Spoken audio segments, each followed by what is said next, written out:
Hello and good morning once again, and welcome back to New Day here on TV3. It's time for our health segment, which is brought to you by Lipton Tea, inspiration flowing from nature. Assisting me, as usual, is Dr. Bote, or should I say I'm assisting him, he's doctor. In the health segment, we have Dr. Bote, and today we're talking about Parkinson's disease. These men were struck down, not struck down, but were caught by this ailment at a considerably young age. So today, to talk about this, shed some light, and actually discuss a little bit more about this disease, we have Dr. Bote with us. Doc, how's it going today? Good. Good. Right, first off, yesterday we were talking about multiple sclerosis, and you determined it as a neurological disease. Parkinson's, is it the same thing? Is it also a neurological disease, something that affects the nerves? Yeah. Parkinson's is also a neurological disease that has got to do with, as we saw in the video, it's a degenerative disease of a certain portion of the brain that is supposed to ensure good transmission of certain neurotransmitters from one part of the brain called. With that one, we don't know what is causing it. Okay, so you're saying that there are Parkinson-like symptoms that you can have, but without actually having the disease? Yeah. Okay. That Parkinsonism, anything that may cause that kind of tremors. We also call Parkinsonism. Okay. But the primary Parkinsonism is what we call the Parkinson's disease, which has got to do with the dopamine issue. Now, we usually don't know what is causing it. We've found possible links to genetics. Certain genes have been found in people, and it's being attributed to the fact that once they have these PAC8, PAC4, PAC, these things, then they are likely to be susceptible to having this. Right. Other factors have been found is environmental factors. It's all been known that people who are exposed to more of pesticides and herbicides and it's too much of it also may stand a chance of developing that later on in life. Again, so it's also known that people who probably live in the countryside where, farming and using a lot of herbicides and things to farm and drinking from wells, in which case they have all these irrigation, all these things sink to the lower bottom part of the soil, ends up in our wells and they drink.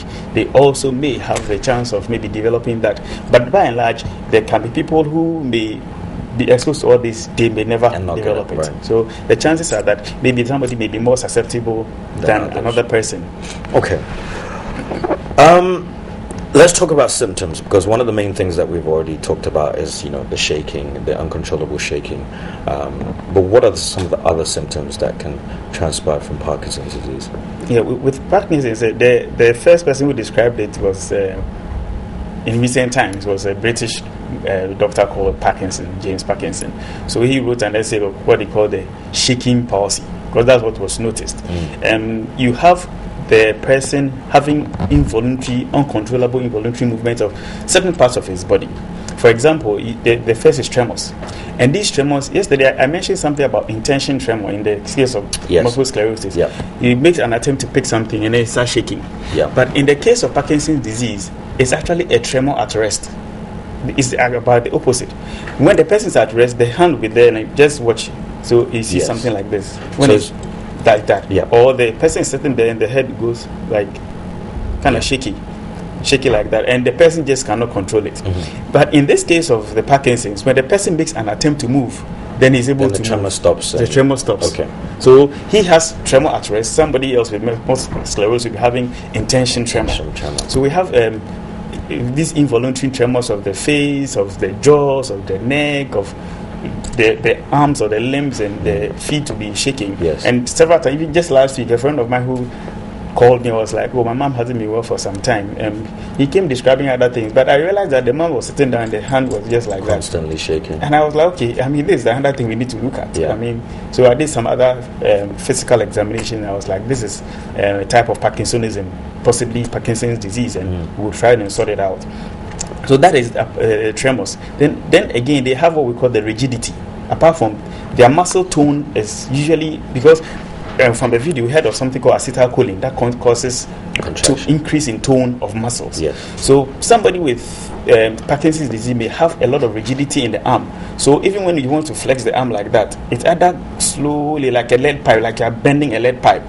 So we call lead pipe rigidity, or sometimes it goes like in a jerking motion. Yeah, so we call it the cockwheel rigidity. So there are different types, or sometimes it's like clasp knife. You know that kind of knife that you have to force and bend and close, like a pen knife. Yes. Yeah. So it initially will move. Yeah. So but then it just snaps. When it snaps. Right. So they have that kind of rigidity, which we have all clasp knife rigidity, cogwheel rigidity, and lead pipe rigidity.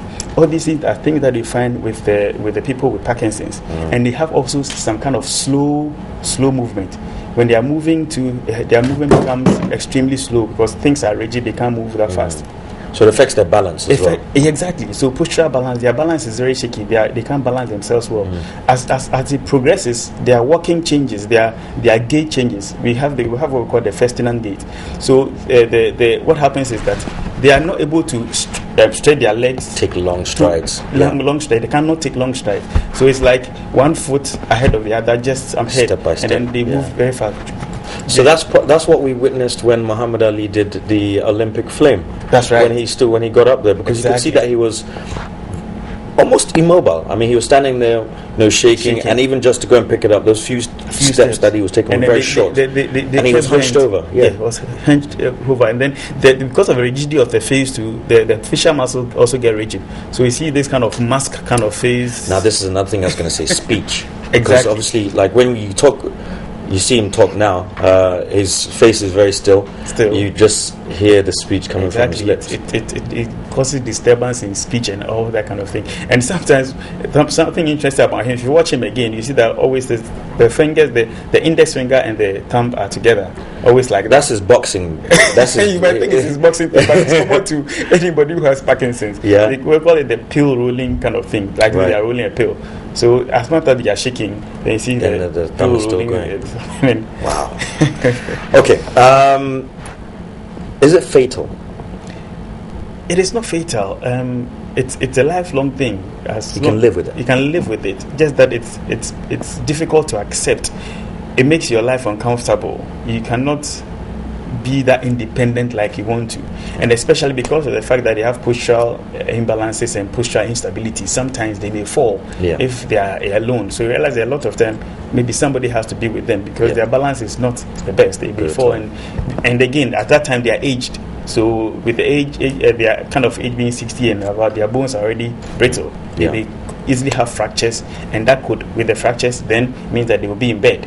They're going to develop bed sores, and what we call hypostatic pneumonia. Once you are lying down, even your chest movement may not be the best. So you're always in bed. You may develop what we call hypostatic pneumonia, and then the pneumonia may then lead to death.